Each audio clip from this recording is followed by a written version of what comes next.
We are now moving into the closing part of this workshop, so I'd like to invite the work package leaders up here again.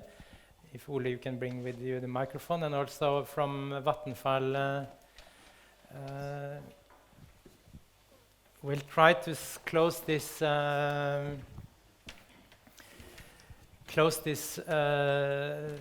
session. Yes, and Livrandi, please.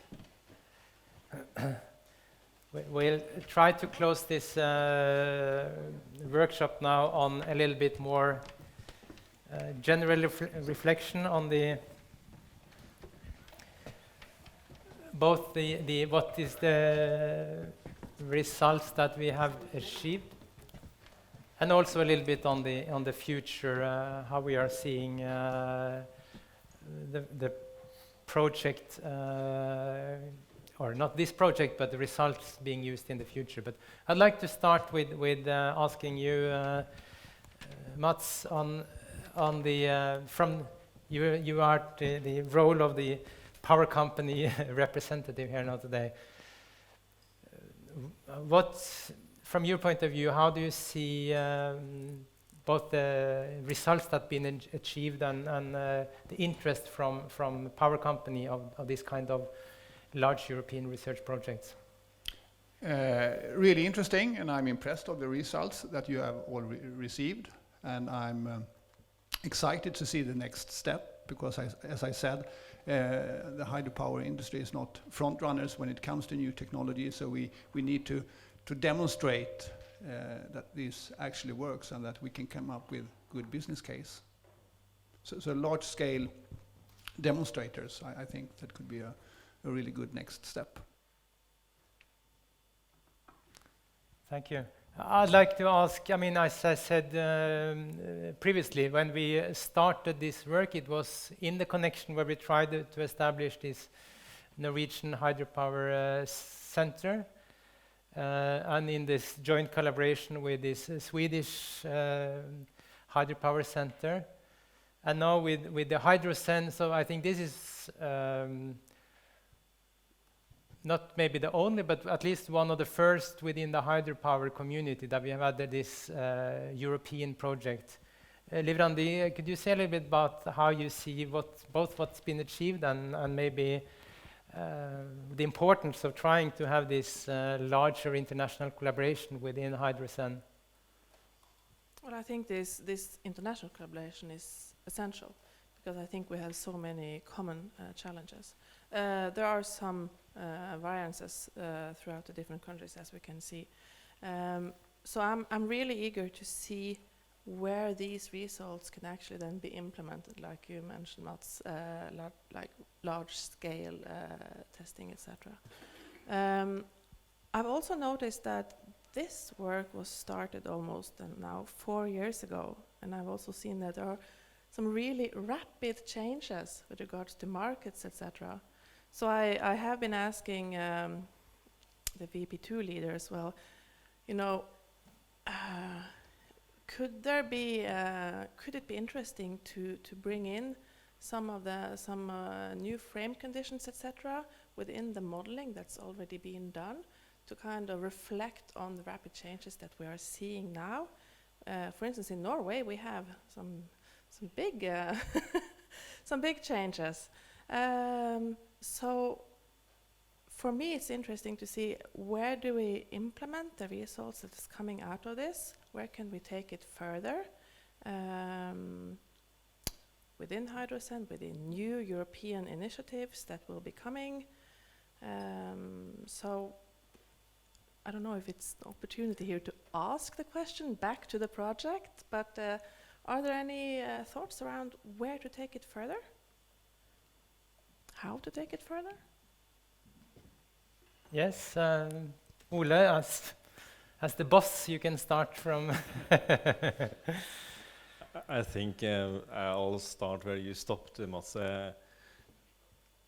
We know that the hydropower industry hasn't been the one that has taken the new developments into their basket very soon, and I think it's because they have a system which is operating very well today, and it's hard to justify a new one coming in. But I think that if we take these results, bring them to the industry, and ask the government or Horizon Europe to take down the risk, so to say, by giving some money for demonstration projects, I think that would be the next step. If a company, external company, can see that there will be a market for this, or if someone is taking the chance that there will be a market for the components we are working on, I believe that that's even a better way of doing it. In my opinion, you look at the digitalization of these things, all the analytical data, the tool that you presented today, can be something that a company can take into consideration and use. And I think those demonstration projects, together with pilots taken where the industry is trying it out, testing it, is the key to this. And the risk has to be taken both from the Horizon Europe or from the countries and from the companies in combination. May I just add one thing? Within Hydrogen, we have a very high pressure from, or not pressure, of course, expectation, motivation within the industry partners to implement and to clarify the TRL levels and to make it easy for the industry partners to actually implement, adopt, and take further all results that we have in Hydrogen. So I think that is also super important for this project as well, you know, to clarify, you know, how, when, and who can take this further. Because there's so much good research that you have been successful with here, so many good things that we should take further. Thank you. Yeah. In the first meeting we had in Trondheim, we did the interviews, and we challenged, I think, all the VP leaders at that time. What do you think the role of hydropower is in 2050? I'll make it a little bit simpler now, but I'll just give it to 2030. And looking backwards, what do you think will be standing, or be some of the results from this project that you think also will be important or applicable in 2030? I think I'll start with then Peter and go through the different VP leaders in order of. Thanks for this question. Yeah, what we've seen in our investigations within REP2, we've seen that there will be a flexibility demand in the future. Maybe not as much as we expected from Central Europe, but more in the Nordic region itself. And what we see now in the current situation, that the flexibility demand increases even further. And this might be a scope to maybe 2050, what we see right now, that hydropower might play a big role in flexibility provision in the future. Igor, from the turbine side, what do you think will be standing results in 2030 from your research? We have definitely seen a shift, let's say, from the design point of view of the turbine in the past decades even. I know that previously the efficiency was assumed to be the holy grail, and that was the target for every design, because turbines were mostly operated in very close to the best efficiency point. But nowadays, efficiency is slowly going to the secondary objective. And what's more important is now we see need, and we will see more of this need in the future. That is my prediction. Turbines that can operate in the entire 0 to 100% range. Operating at very low power output means that you don't care about efficiency, but you care about the turbine to survive long hours of operation. So yes, the need of flexibility, I'll just agree with Peter here, the need of flexibility will be, that we'll see an increase there. I don't know how much. It may completely change the way we think today.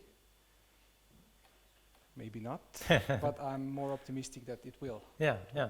Yeah.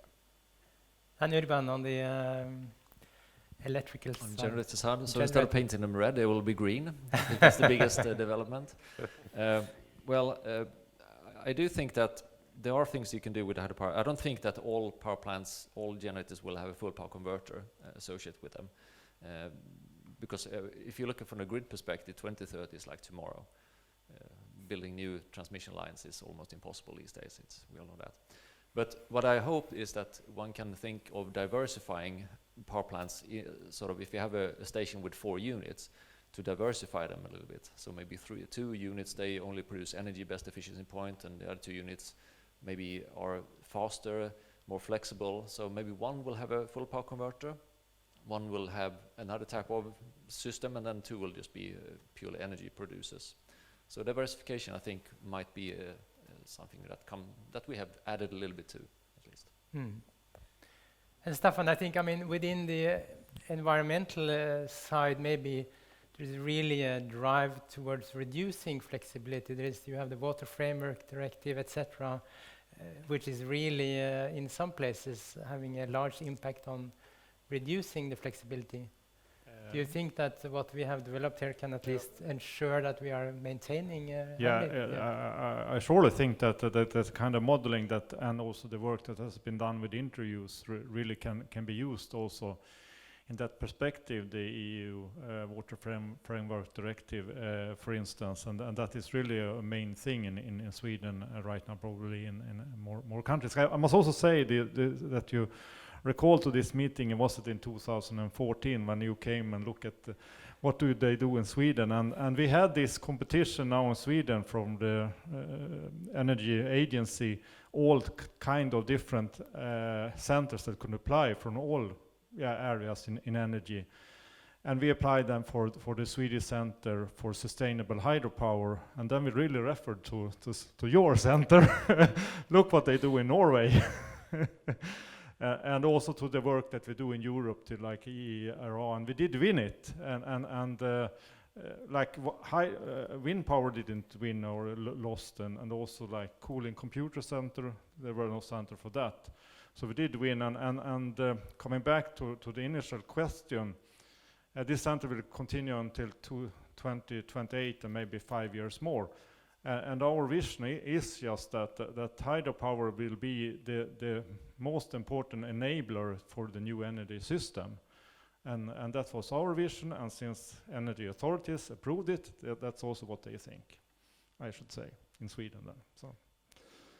So some conclusion about that. But the work done here, I think it will continue in Work Package 5, will continue in different contexts, for sure. And Ole, do you also want to reflect on what you think will be the lasting result? Yeah, there's no doubt. But if you if you reflect on what's going on outside, or for example in Europe, last year we had more production of energy from renewables than we had from fossil fuels. So that was kind of a milestone. And in the last 10 years, it has changed quite a lot. And we know things are changing even faster now. And knowing that hydropower is one of the few sources that can balance the consumption and production, there is no doubt that this will be one of the main sources that is needed in the future. The big question from my side is still whether the market side can handle it. So will there be a market for these balancing services? And if so, yes, there is a big market for the technology. And that's the key. I'm positive. I believe that there will be a market for it. We see some trends to it in Norway, some small things changing. And we see discussions going on in all countries. So yes, I think we need to put it in that perspective, saying that we will utilize the new turbines in the future. There will be a market for it. The generators and transformers, yes, for sure. And I really hope that we can also build more industry around the innovations that we are building. I hope that the power companies can be more supportive to newcomers into the market, bringing up and taking care of the new industries. I think that's important. Henning, I hope you can utilize, Rainbow can utilize the tools that we made. And maybe that can help you to bring more efficient turbines and more reliable turbines in the future. I really believe so. Anyone else from, I mean, most people here, I guess, have been involved in different work packages, or if anyone wants to make a final either question or comment to the panel. That's fine. I think when we started, as you said before, 4 years ago here in Trondheim, we have met much less than I think we were planning at that time, due to, again, unforeseen circumstances. But one interesting reflection about that, I mean, we had this webinar series in the fall of 2020, because the meeting that was planned at that time in Uppsala had to be cancelled. But it was interesting to see when we looked at the participation at the different webinars, then we had all the different work packages, and in total, I don't recall exactly, but we had participants from all continents in the world. We had a lot of participants from Nepal and India, from Brazil, from around the world, who would not have known about this project if we had just an internal workshop. So there are also some upsides to this, being forced to think in a different manner. We still have some more deliverables and some more work to do, but we are approaching the end of this project, and I'm very happy to have been given the opportunity to participate in this project, and even if it's a relief when it's finished, it's also a bit sad. So I'll thank everyone for the collaboration, and I'll wish everyone good luck with the last deliverables and the finishing of this project. Thank you.